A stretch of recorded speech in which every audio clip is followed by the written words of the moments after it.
이 본문의 말씀을 가지고 너희는 나를 누구라 하느냐, 너희는 나를 누구라 하느냐 하는 제목으로 하나님 말씀 증거하도록 하겠습니다. 1978년에 존스타운이라는 곳에서, 남미 가이아나에 있는 존스타운이라고 하는 곳에서 900명이 넘는 사람이 집단 자살을 하는 사건이 발생했습니다. 정확히 909명이 죽었습니다. 이 집단 자살은 2001년 9.11 테러 이전에 자연재해가 아닌 사건으로 미국 시민이 가장 많이 죽은 사건이었고, 역사상 최대의 집단 자살 사건으로 꼽히고 있습니다. 그리고 그 사건을 당했던 당사자 중에는 리오 라이언이라고 하는 이 미국의 하원 의원도 있었는데, 미국 역사상 유일하게 재임 중에 살해에 당한 하원 의원으로 기록되었습니다. 이 사건의 중심에는 짐 존스라고 하는 사람이 있습니다. 이 사람이 교주인데요.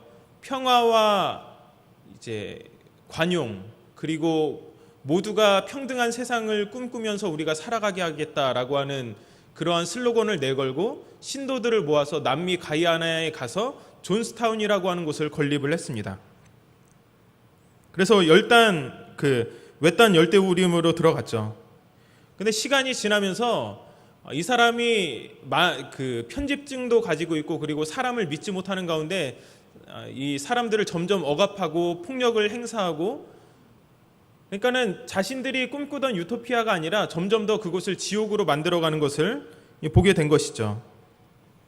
그래서 이곳에 대한 조사를 하러 말씀드린 라이언이라고 하는 하원 의원이 이곳을 찾았습니다. 기자 몇 명을 대동하고 이곳을 찾았어요. 근데 겉으로 평화로워 보였는데 그 중에 어떤 신도 한 명이 쪽지를 찔러 주었고, 그 쪽지 가운데서는 자기는 그곳에서 더 이상 살고 싶지 않다라고 하는 그 메시지를 전해 들은 것이죠. 그래서 공개적으로 이것을 말했을 때 수많은 사람이 거기에서 나오겠다라고 선언을 했습니다. 그리고 그곳에서 일어났던 여러 가지 불합리한 일들도 알게 되었죠. 그래서 본국으로 돌아가서 내가 이곳의 상황을 알리겠다라고 이야기를 하고, 함께 가기를 원하는 신도 몇 명과 함께 비행기를 타러 갔습니다. 그러자 이 짐 존스는 신도들에게 매복을 지시하면서 대표단이 개인 비행기로 떠나가기 전에 그들을 죽이라고 명령했습니다. 그래서 실제로 총기 난사가 그 활주로에서 벌어졌고, 한 명의 기자가 살아서 돌아가게 됩니다. 이때 위기를 절감한 이 교주 짐 존스가 청산가리를 탄 음료수를 마시라는 끔찍한 명령을 자신의 추종자 전원에게 내리게 됩니다. 유아들에게, 그러니까는 아직 어린아이들에게는 주사기를 이용해서 입에 독물을 흘려 넣게 했습니다. 마시기를 거부하는 사람은 총살했습니다. 얼마 후에 이 909명의 사람들이 뜨거운 태양 아래서 몸부림치면서 전부 죽었습니다.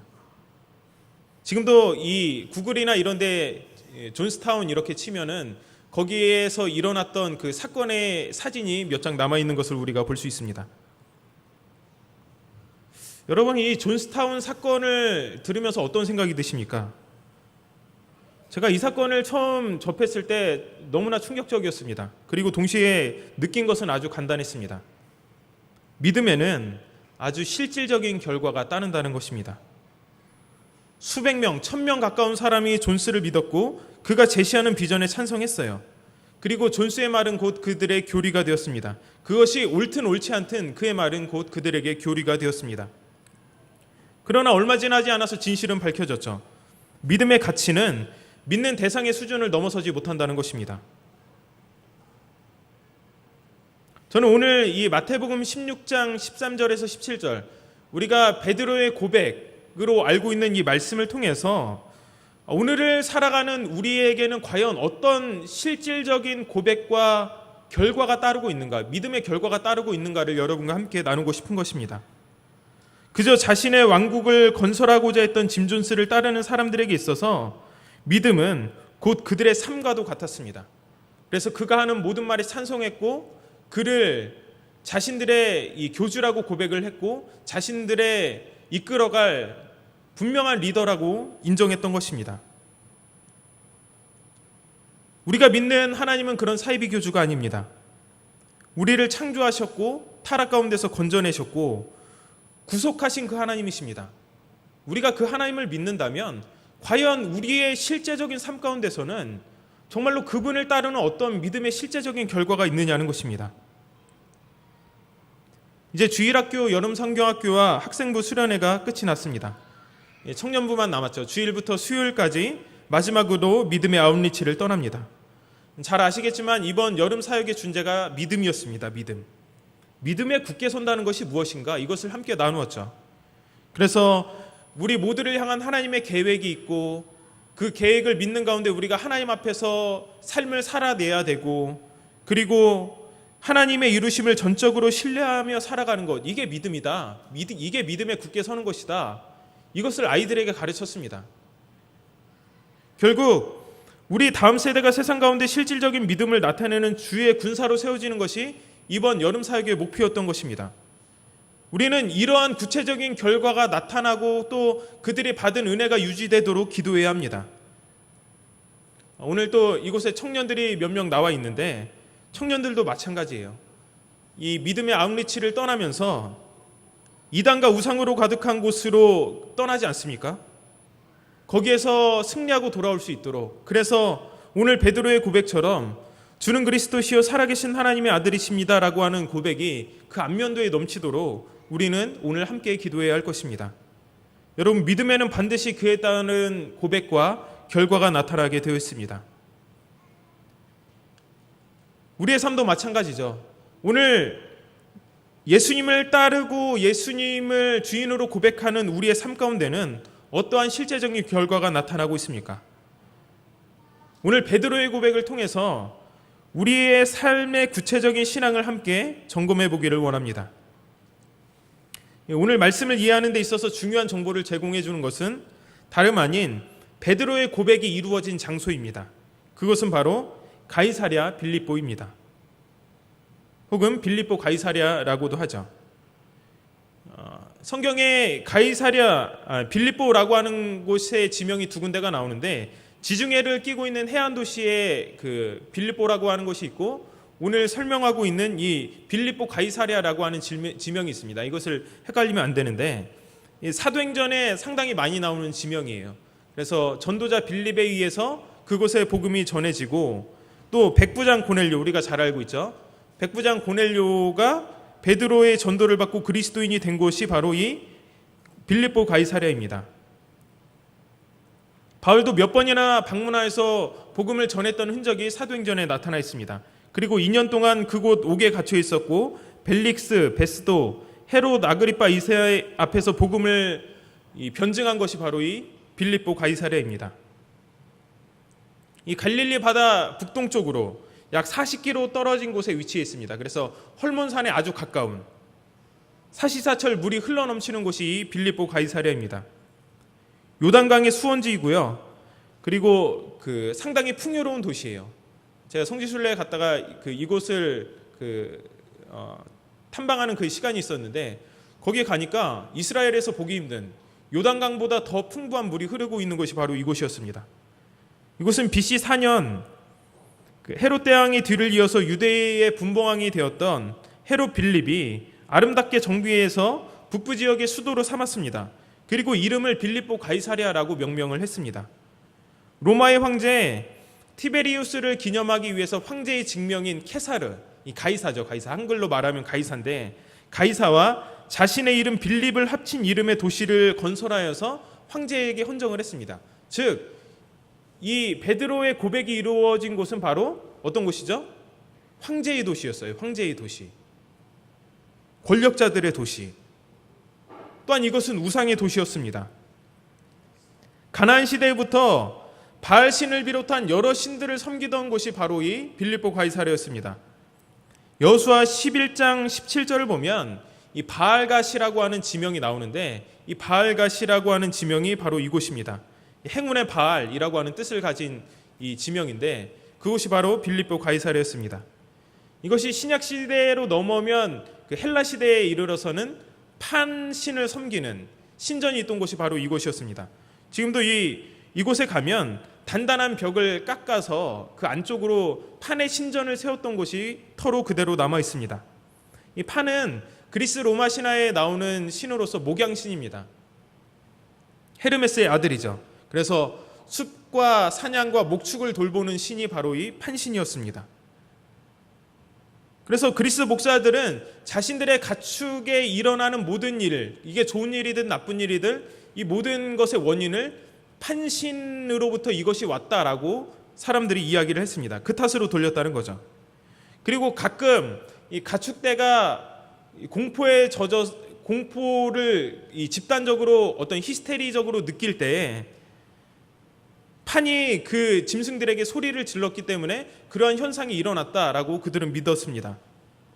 여기에서 이 라틴어 파니카라고 하는 단어가 유래가 되었는데, 이 단어의 뜻은 판과 관계된 혹은 판에 의해 자극된이라는 뜻을 가지고 있습니다. 그리고 우리가 잘 아는 영어 단어 패닉이라고 하는 이 공포를 뜻하는 패닉이 바로 여기에서부터 왔습니다. 그래서 이 판신이 소리를 질러서 짐승들이 공포에 떤다, 저는 히스테리를 부린다, 여기서부터 이 단어가 오게 된 것입니다. 여러분, 이렇게 빌립보 가이사랴는 황제의 도시였고 그리고 신의 도시였습니다. 우상들의 도시였죠. 근데 이곳에서 예수님은 제자들에게 돌발적인 질문을 던지시고 있는 것이죠. 뭐라고 하시죠? 사람들이 인자를 누구라 하느냐? 사람들이 인자를 누구라 하느냐? 13절에 나타나 있죠. 그러자 제자들이 이렇게 대답합니다. 더러는 세례 요한, 더러는 엘리야, 어떤 이는 예레미야나 선지자 중에 하나라 하도이다. 이렇게 제자들이 대답을 합니다. 왜냐하면 이 헤롯은 예수님을 세례 요한이 환생한 것으로 생각을 했습니다. 그래서 마가복음 6장 14절을 보면 이에 예수의 이름이 드러난지라 헤롯 왕이 듣고 이르되 이는 세례 요한이 죽은 자 가운데서 살아났도다, 이렇게 그가 고백을 하고 있습니다. 제자들이 그 소문을 들었겠죠. 그래서 사람들이 예수님을 보고 더러는 세례 요한이라고 합니다.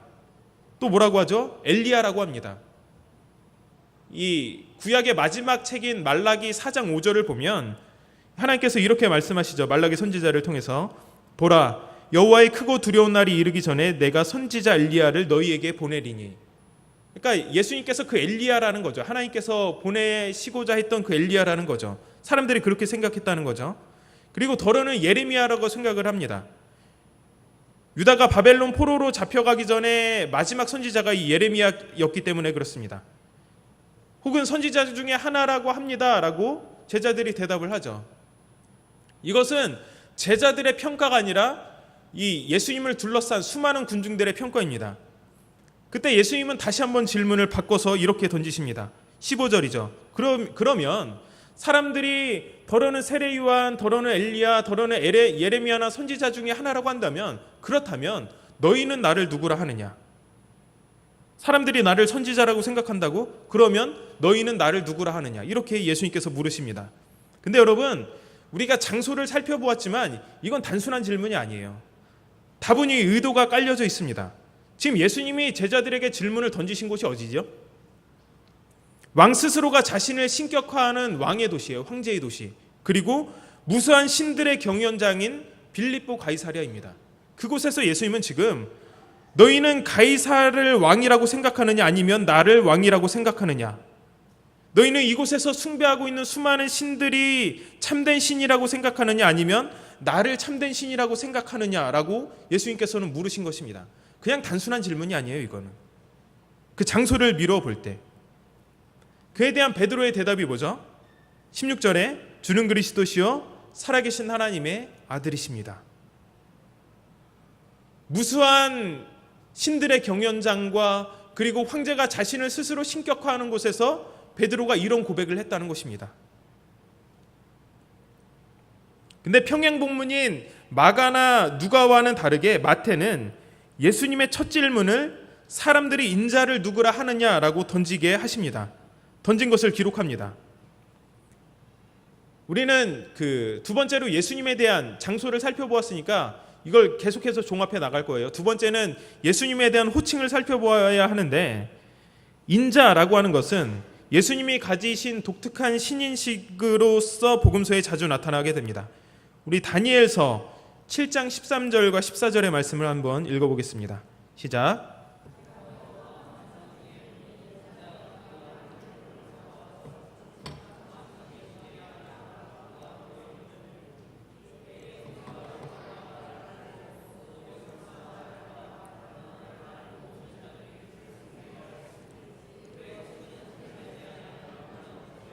그의 나라는 멸망하지 아니할 것이니라.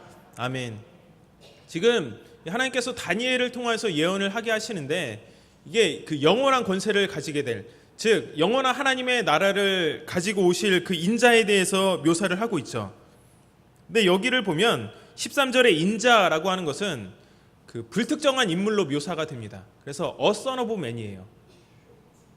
근데 예수님께서 지금 제자들에게 질문을 하셨을 때는, 사람들이 인자를 누구라 하느냐 이렇게 질문하셨을 때는 The Son of Man이라고 자신을 표현합니다.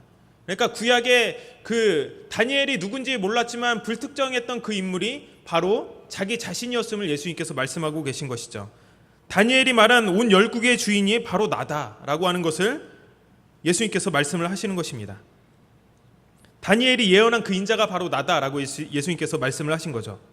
베드로의 고백도 마찬가지입니다. 그의 고백에 우리는 그리스도라고 하는 이 단어를 발견할 수 있습니다. 히브리어로 메시아라고 하는 말이죠. 기름 부음 받은 자를 말합니다. 그래서 특별한 인물을 위해서 하나님께서 선택하고 임명했고 그 인물을 수행할 능력을 또한 주신 분이 바로 그리스도이십니다. 그래서 예수님을 이 베드로가 그리스도라고 고백한 것은 하나님께서 우리의 구원을 위해 특별히 보내신 분이 바로 예수님임을 말하고 있다는 것이죠. 이 부분의 원문에도 그리스도 앞에 더라고 하는 관사가 붙어 있습니다. 구약 성경에 하나님께서 우리를 구원할 메신자를 300번 이상 예언하셨는데, 예수님께서 바로 그 구원자라고 하는 것을 베드로의 입을 통해서 말씀하게 하신 거죠. 지금 예수님의 질문에도 자신이 어떤 분이신지에 대한 정체성이 들어있고, 베드로의 대답에도 예수님이 어떤 분이신지에 대한 그 정체성에 대한 것이 들어있습니다. 베드로는 지금 구약에 수백 번 예언되어져 왔던 그 메시아가 바로 예수님이라고 하는 것을 고백하고 있는 것입니다. 이 고백을 통해서 베드로와 제자들은 예수님이 누구인지를 명확하게 인식하게 되었습니다. 그분은 살아계신 하나님의 아들이시죠. 인간의 통찰력으로는 얻을 수 없는, 그래서 오늘 17절을 보면 이렇게 말씀하고 있죠. 바요나 시모나 내가 복이 있도다. 이를 내게 알게 한 이는 혈육이 아니요 하늘에 계신 내 아버지이시니라. 이렇게 말씀을 하고 있습니다. 우리가 예수님을 하나님의 아들로 고백할 수 있는 것은 오늘 기적 중의 기적이죠. 우리에게 그러한 하나님의 은혜가 부어졌기 때문인 줄 믿습니다. 우리도 베드로처럼 찬양과 기도를 통해서 주는 살아계신 하나님이라고 늘 고백을 합니다. 그리고 예배 가운데 우리가 고백하는 사도신경과 그리고 주기도문 가운데 우리 주님이 어떠한 분이신지를 우리가 고백을 해요. 늘 우리의 고백에는 이 베드로의 고백이 함축되어 있습니다. 주는 그리스도시요 살아계신 하나님의 아들이십니다. 근데 여러분, 이 베드로의 고백을 통해서 우리가 보게 되는 것은, 그것이 우리가 예배를 드리는 예배당이 아니라 우리가 밖에 나가보세요. 밖에 나가보면 우리가 살아가는 세상, 그것도 빌립보 가이사랴와 똑같지 않습니까? 수많은 사람들이 자기 자신을 신격화하고 수많은 우상들이 판을 치는 곳이 바로 세상입니다.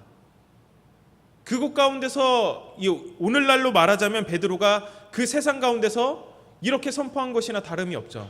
주는 그리스도시요 살아계신 하나님의 아들이십니다. 이렇게 고백을 한 거죠. 예배당 안에서가 아니라 그 밖에서, 그것을 선포할 수 없는 곳에서 이렇게 선포했다는 것입니다. 우리는 끊임없이 그리스도를 주로 고백하고 선포하고 나타내야 합니다. 예배당에서 뿐만이 아니라 우리가 살고 있는 삶의 현장에서 그래야 된다는 것이죠. 마이클 호트니 쓴 그리스도 없는 기독교라고 하는 책이 있습니다. 여기에서 그는 이렇게 말을 하죠. 사탄이 한 도시를 완전히 장악한다면 어떤 모습일까? 그는 이어서 이렇게 이야기를 합니다. 술집이, 그러니까 사탄이 한 도시를 완전히 장악한다면 술집이 모두 문을 닫을 것이고 도생물들은 자취를 감출 것이다. 깨끗해진 거리는 서로 웃음을 머금은 사람들로 가득 찰 것이다. 저주와 악담도 없을 것이다. 아이들은 공손하게 어른을 대할 것이며 교회는 매 주일 문전성시를 이룰 것이다. 지금 사탄이 지배하는데 이런 현상이 일어난다는 거죠. 마지막 문장이 중요합니다. 그러나 교회에서는 그리스도가 선포되지 않을 것이다. 그리고 이렇게 말을 하고 있습니다. 사탄이 도시를 지배를 한다면 술집이 문을 닫고 도생물들이 자취를 갖추고 아이들이 어른에게 공손하게 대하고 저주 악담도 없을 것이고 교회가 문전성시를 이루겠지만 중요한 게 뭐죠? 교회에서는 그리스도가 선포되지 않을 것이다. 여러분, 우리의 삶 가운데 이 신앙의 줄기를 우리가 늘 붙잡을 수 있으려면 이것을 반드시 기억해야 합니다. 우리의 삶 가운데서 늘 예수는 왕이라고, 예수님은 나의 삶의 왕이고 나의 삶의 주인이시라고 우리가 늘 습관적으로, 그리고 우리의 입술의 고백으로 늘 고백을 해야 된다는 거죠. 그러지 않으면 우리의 마음도 사탄에게 빼앗길 수 있다는 것이죠. 그래서 설교자로 유명한 브라이언 채플은 그리스도 중심의 설교라고 하는 책을 통해서 우리의 모든 설교자들이 기억해야 될 것은 바로 그리스도다. 모든 메시지 가운데는 그리스도가 선포되어야 한다. 이것을 역설했던 것입니다. 사탄이 원하는 것은 우리가 폭력을 행사하고 다른 사람들에게 못되게 굴고 방탕한 생활을 하는 타락이 아니라는 거죠.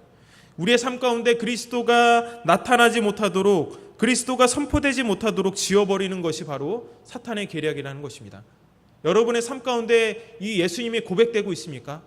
이 베드로의 고백처럼 주는 그리스도시요 살아계신 하나님의 아들이십니다라고 하는 것이 고백되고 있습니까? 그렇지 않다면 바로 사탄이 원하는 길로 우리가 걸어가고 있는 것입니다.